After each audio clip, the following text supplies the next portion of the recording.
والله يا صاحبي ديدلاين المشروع خلاص كمان 3 ايام ومخنوق مش عارف اركز اعمل ايه. ايه طريقة البومودورو؟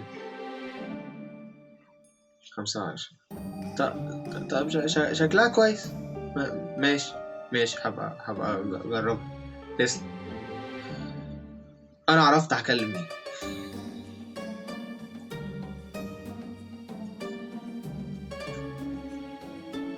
ايوه يا بنتي يا سعدية. ايه قطعتك في نص الطماطمايه؟ هي وصلت لعنديكوا؟ طب سلام دلوقتي. والله انا خايف اجرب في 3 ايام دول، بس طالما مشهورة كده ماشي جرب وخلاص. فسألت أي حد عن إيه أحسن طريقة لتنظيم الوقت للشغل للمذاكرة أو لأي حاجة في حياتك عامة، هتلاقي عادة الإجابة ثابتة، هيقولك طريقة البومودورو. وهتلاقي ناس بتتمادى في ترشيح ده على التيك توك مثلا، يقولك دي الطريقة اللي هتنقلك من مش عارف 50% ل 99%. هل الطريقة دي أساس علمي أصلا؟ ليه مشهورة كده؟ وليه ما ينفعش كل الناس تستخدمها مع شوية تعديلات لعيوبها؟ ده جزء من اللي هنتكلم فيه النهارده. معاكم سيف احمد طالب في كليه طب اسكندريه، ويلا بينا. فكره النهارده بتبدا في اواخر الثمانينات مع الايطالي فرانسيسكو سيريلو. ايام ما كان لسه طالب في جامعه روما ابتكر الطريقه دي باستخدام عداد المطبخ، كان على شكل طماطمايه، وحدد ان فتره المذاكره او التركيز هتكون 25 دقيقه. مش عشان دي المده المثاليه او عشان دي احسن مده لتركيز البني ادم، لا، عشان ده حجم العداد اللي كان فيه. وهيفصل بين كل 25 دقيقه 5 دقايق، لحد ما في الاخر بعد ما يخلص رابع طماطمايه هيفصل في الاخر نص ساعة او 25 دقيقة يريح فيهم. وكانت فكرته انه يحفز نفسه براحة كبيرة في الاخر، وانه يركز بشكل افضل لما يفصل في النص. ولكن هل هي دي دايما الحقيقة؟ على الرغم من الفكرة دي لما بدأت تتشهر ما كانش ليها أساس علمي قوي، إلا إنها لاقت إعجاب ناس كتير جدا، سواء طلبة أو مجرد ناس حابة تجرب تستخدمها عشان تنظم وقتها. وده لأنها ليها أكتر من ميزة فعلا مهم نوضحها قبل ما نتكلم عن مشاكلها. أولا، التحفيز على البدء، إنك تقول لنفسك هم 25 دقيقة كده في السريع وهبقى أفصل تاني. وبالتالي زي ما اتكلمنا في فيديو العادات، لما تحس إن الموضوع بسيط أو متقسم، ده هيحفزك أكتر إن أنت تبدأ وتتغلب على التسويف. وكالعادة كل الأبحاث والمقالات لو حبيت تقرأ أكتر هتلاقي موجودة تحت في وصف الفيديو. ثانيا، ضغط الوقت. لما تحدد الوقت دي حاجة هتخلي مخك مركز في الحاجة اللي انت بتعملها دي، وبيحاول يخلصها على قد ما يقدر في الوقت ده.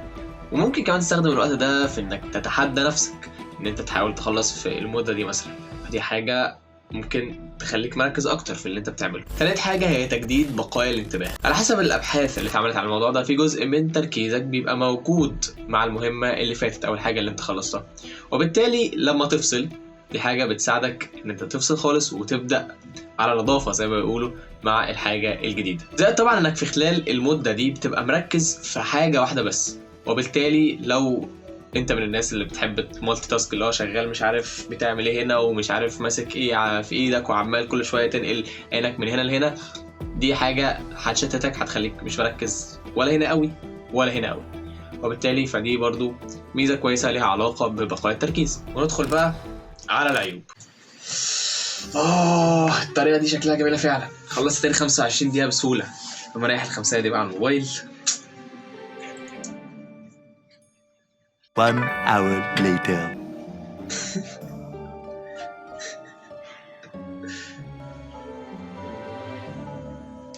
ايه ده عدى ساعة؟ يا نهار ابيض، انا اصلا ما عنديش وقت.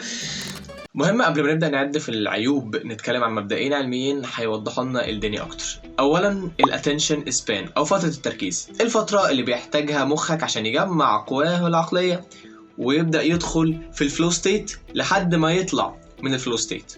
اما الفلو ستيت هي الحالة اللي بتندمج فيها مع الحاجة اللي بتعملها، وبتتسمى برضو هايبر فوكس في كتاب مثلا بنفس الاسم، بس الفلو ستيت هو الاسم اللي بيستخدم عادة في الابحاث العلمية. المهم هي فعلا اهم مرحلة في التركيز، لان ساعتها الدوشة اللي في الشارع بتحول اصوات مخك مش مهتم اصلا انه يفسرها. عينيك مش بتتشال عن الحاجة اللي انت بتعملها، ولازم يا اما حاجة قوية قوي تفصلك عن اللي انت بتعمله، او يا اما مخك يفصل اصلا لوحده في الاخر. مهم جدا انك تفهم ان مفيش حد فينا عنده attention span ثابته، سواء المده اللي بتحتاجها عشان تدخل جوه الفلو ستيت او المده اللي بتقدر تفضل فيها في الفلو ستيت. المدة دي بتختلف حسب الحاجة اللي احنا بنعملها، البيئة والدوشة اللي حوالينا، لا وكمان المدة بتاعة اليوم سواء الصبح أو بالليل. يعني لو ادينا مثل بالمذاكرة مثلا، أنا ممكن وقت الفجر أقعد ساعة وشوية من غير ما أفصل، وبالتالي لما كنت بظبط البومودورو بشكلها الأساسي اللي الناس بترشحه كنت بفصل نفسي في النص على الفاضي وأفضل كل شوية بقى أرجع تاني أركز وهكذا. ولكن وقت الظهر أنا آخري أصلا في يعني نص ساعة بالكتير. وحاجة زي كتابة رواية مثلا أو كريتيف رايتنج بشكل عام بيبقى ليها مدة تانية خالص. وبكده ندخل على العيوب. أولا المتوقع إن المدد ثابتة دايما، وده بيخلي الطريقة الأساسية ما تقدرش تطبقها في كل وقت ولا في كل حاجة. ثانيا مدة الراحة قد تكون بسيطة كويسة، ولكن بالنسبة لناس كتير قوي صعب جدا إنه يلتزم بيها حسب طبعا الطريقة اللي بيفصل بيها. ثالثا فصلك من التركيز العالي. ال 25 دقيقة دول مثلا في بعض الأوقات باخد منهم ربع ساعة عشان أبدأ أركز كويس، وبالتالي فكده اتحولت لتضييع وقت بدل ما بقت حاجة بتساعدك تنظم وقتك. ونبدأ بتعديلات مشهورة للبومودورو، وده هتكلم على شوية حاجات من تجربتي الشخصية. أول تعديل بيتم ترشيحه دايما هو الفلومودورو، إنك تظبط ستوب ووتش مش تايمر وتسيبه شغال وانت تبقى مركز في الحاجة اللي انت بتعملها لحد ما تلاقي نفسك مرة واحدة خلاص فقدت تركيزك. ساعتها تشوف الستوب ووتش، تشوف عدى وقت قد ايه، وتاخد المدة دي تقسمها على 3 أو 4، والمدة دي تكون الوقت اللي انت بتريح فيه في النص. مشكلتي في الفكرة دي انها شالت ميزة ضغط الوقت، ومش عارف ده عيب فيا انا لوحدي ولا في ناس تانية كده، بس انا معرفش اشتغل كويس غير لما بحس ان انا مضغوط. بس ارشح انك تجربها في الاول عشان تفهم نفسك اكتر. بتاخد وقت قد ايه عشان تبدا تركز قوي، بتاخد وقت قد ايه عشان تفصل، ايه احسن وقت في اليوم بتبقى مركز فيه، وهكذا. الشكل التاني هو الانيميدورو، انك تظبط التايمر بتاعك لمده 50 دقيقه او ساعه او اكتر من كده براحتك، وتفصل في النص بحلقة أنمي أو أي حاجة مدتها 20 دقيقة بالظبط. ودي بتحل مشكلتين، الأولى إن المدة كده بقت أطول، ولكن طبعا زي ما قلنا ما ينفعش تخلي دايما المدة ثابتة معاك بالظبط، كنت غير فيها. الميزة التانية بقى هو إن أنا بصراحة ما بعرفش أتحكم قوي في مدة الراحة. لو مسكت الموبايل أو مش محدد هعمل إيه، عادة بلاقي نفسي سرحت وطولت عن المدة اللي المفروض أخدها. بس مشكلتها هنا إنها بتلغي ميزة الاتنشن ريزيديو أو بقايا التركيز، لأن على الرغم من إن أنت بتبقى متحمس إنك تخلص مذاكرة عشان تشوف إيه الحلقة الجاية اللي هيحصل فيها، بس لو خلصت الحلقة ودخلت تذاكر على طول أو أيا كانت الحاجة اللي أنت بتعملها، هتلاقي نفسك كل شوية يجي على بالك على الأقل في الأول يا ترى هيحصل إيه، يا ترى هيموت ولا لأ، وهكذا. فجزء من تركيزك هيبقى رايح شوية ناحية الحاجة اللي أنت شايفها أو الحاجة اللي أنت كنت لسه معاها، فهتاخد وقت أطول إن أنت تدخل في الفلو ستيت او ان انت تركز قوي في الحاجه اللي انت بتعملها. اتعلمت النهارده اهم درس في حياتي، اني ما بجاوبش الترشيحات اللي بتتقال لي وخلاص وانا مزنوق، لو انا اصلا مش عارف الحاجه دي مش ليه. بس زودت المده ومبقتش بريح الموبايل زي ما الراجل الجامد ده قال، ويعني حاسس اني بقيت متحمس اكتر اشتغل لما بقيت عارف اني هفصل في النص وكده، فخير خير.